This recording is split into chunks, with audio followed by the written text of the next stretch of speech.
ఈ రాష్ట్ర ముఖ్యమంత్రి చంద్రబాబు నాయుడు గారు అపర భగీరథుడని వాళ్ళ మంత్రులు మాట్లాడుతూ ఉన్నారు. రాయలసీమ కట చంద్రబాబు నాయుడు మామూలు భగీరథుడు కదా, ఆయన అపర భగీరథుడట. బహుశా అపర భగీరథుడు అంటే పని చేయకుండా పేరు కోసం తాపత్రయపడేవాడై ఉంటాడని బహుశా వీళ్ళ యొక్క అర్థం అయ్యే ఉంటుంది. రాయలసీమ ఎత్తిపోతల పథకాన్ని రేవంత్ రెడ్డి అనే తెలంగాణ ముఖ్యమంత్రి గారు తెలంగాణ అసెంబ్లీలో స్టేట్మెంట్ ఇస్తూ, ఊరికే అట్లా పిచ్చాపాటి మాట్లాడిన మాట కాదు, అసెంబ్లీలో స్టేట్మెంట్ ఇస్తూ చర్చలో పాల్గొంటూ, నేను రాయలసీమ ఎత్తిపోతల పథకాన్ని ఆపించాను. ఎట్లా ఆపించాను అంటే చంద్రబాబు నాయుడు గారితో మాట్లాడేది రహస్యంగా, వాళ్ళ యొక్క వ్యక్తిగతమో రహస్య సమాలోచనలో నేను చెప్పి దాన్ని ఆపించాను. కావాలంటే నిజ నిర్ధారణ కమిటీ వేసుకోండి, రాయలసీమ ఎత్తిపోతల పథకం ఆగిద్దో లేదో చూసిరండి అని చెప్పేసి ఆ తెలంగాణ అసెంబ్లీలో ఉన్న ప్రతిపక్షాలకు ఆయన ఒక సవాల్ లాంటి మాట కూడా ఇచ్చాడు. నేను రేవంత్ రెడ్డి గారి గురించి పెద్దగా పట్టించుకోవడం లేదు, ఆలోచించడం లేదు. ముఖ్యమంత్రిగా ఆయన నిజం చెప్పి ఉంటాను అనుకుంటా ఉన్నా నేను. అంతేకాకుండా రంగారెడ్డి ప్రాజెక్టుని ముందుకు తీసుకెళ్ళడానికి కూడా మాకు ఒక విధంగా ఒప్పందం కుదిరిందని అర్థం వచ్చే విధంగా ఆయన మాట్లాడాడు. అయ్యా చంద్రబాబు నాయుడు గారు, ఒక వారం రోజులు మీరు ఎక్కడికో వెళ్ళిపోయారు. ఎక్కడికి వెళ్ళిపోయారో అయితే మాకే తెలియదు. మీకు ఓట్లేసి వాళ్ళు ముఖ్యమంత్రిగా చేసిన ఆంధ్రప్రదేశ్ ప్రజానీకానికి తెలియదు, తెలిసిన అధికారులేమో బయట పెట్టలేదు.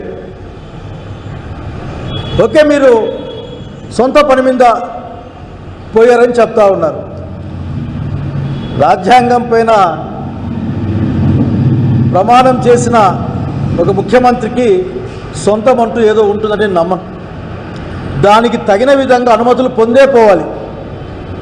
బహుశా అనుమతులు కూడా రహస్యంగా ఉన్నాయంటే ఆ రహస్య పర్యటనలోని వ్యక్తిగతం ఏదో మీరు చెప్పాల్సిన అవసరం ఉంది. కానీ ఈ రోజున రాయలసీమ ప్రజలు మీ నోటి మాట కోసం ఎదురు చేస్తూ ఉన్నారు. మీరు కన్ఫెస్ అవుతారా? అవును, ఆ రోజున రేవంత్ రెడ్డి గారికి, అంటే ఆయన శిష్యుడు, రాజకీయ శిష్యుడికి, రేవంత్ రెడ్డి గారికి, వదిలేండి పార్టీలు వేరే ఉన్నాయి ఇప్పుడు, రేవంత్ రెడ్డి గారికి నేను మాట ఇచ్చాను అని మీరు ఏమైనా చెప్పుంటారా?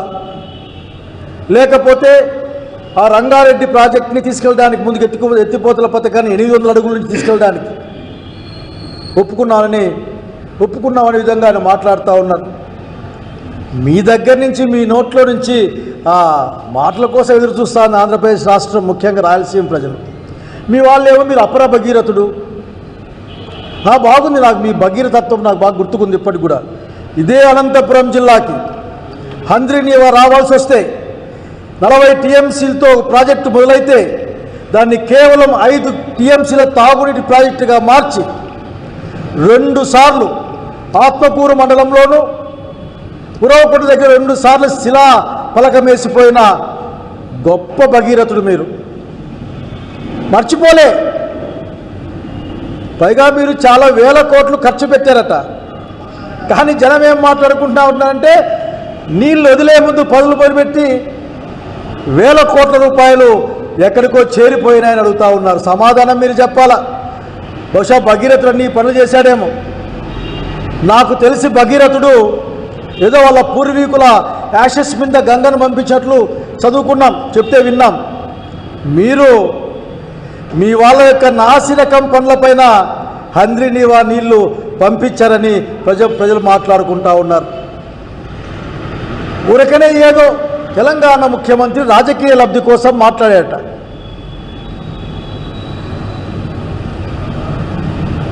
మరి మీ రాజకీయ లబ్ధి చెప్పండి మాకు. ఇక్కడ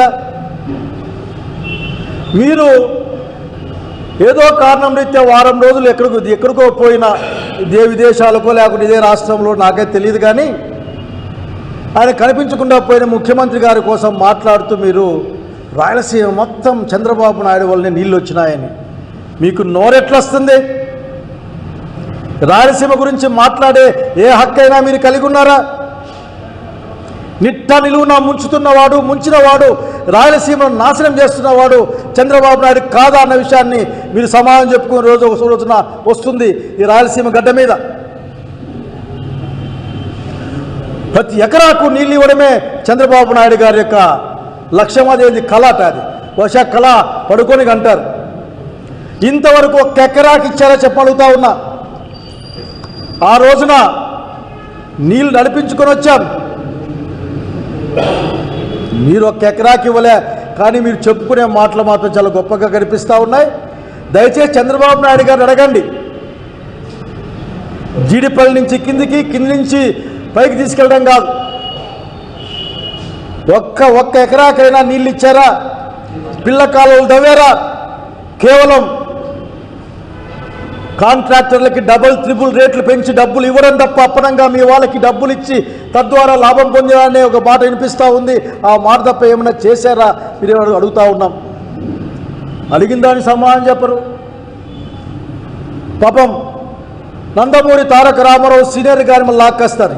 ఏం మాట్లాడతారు మీరు? ఈ రాష్ట్రంలో నందమూరి తారక రామారావు యొక్క ఆత్మ ఈ దేశంలో ఎక్కడైనా ఘోషిస్తూ ఉంటుంది మీరు చెప్పే మాట్లాడినప్పుడు.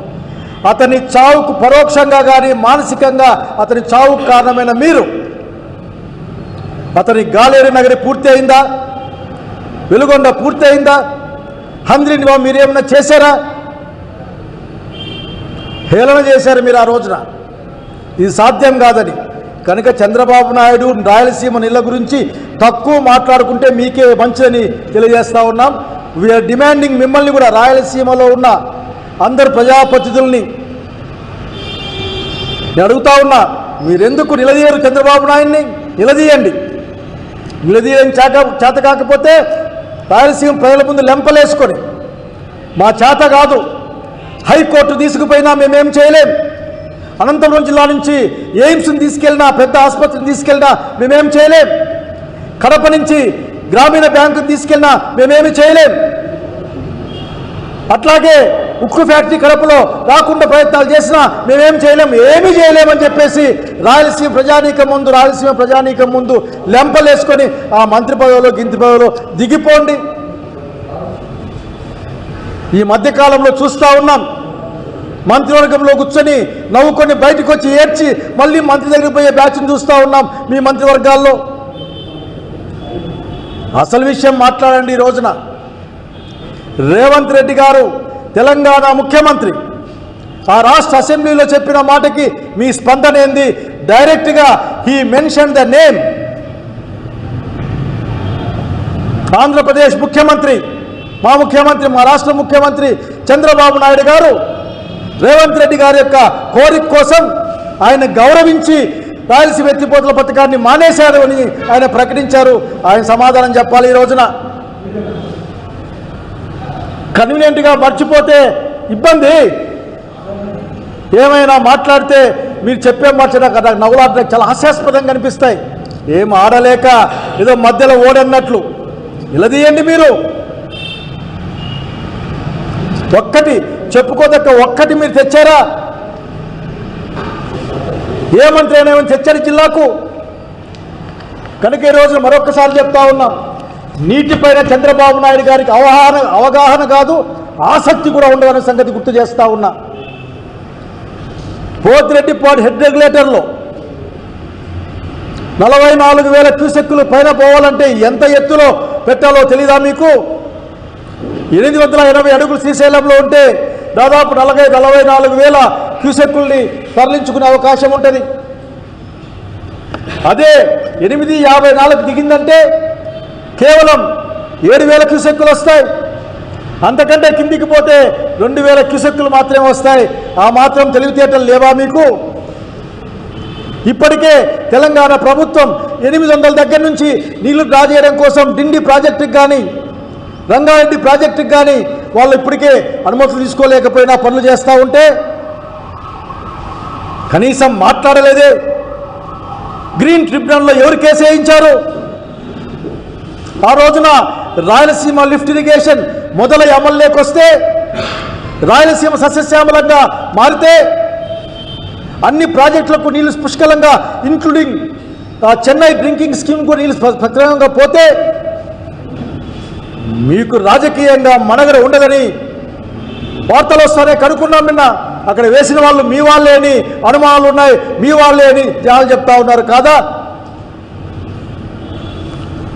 అక్కడ ప్రాజెక్ట్ అనుమతులు తీసుకోమని చెప్పారు, మీరేం చేశారు? అది అపెక్స్ కౌన్సిల్ మీటింగ్లో మీ యొక్క మాట ఏంది?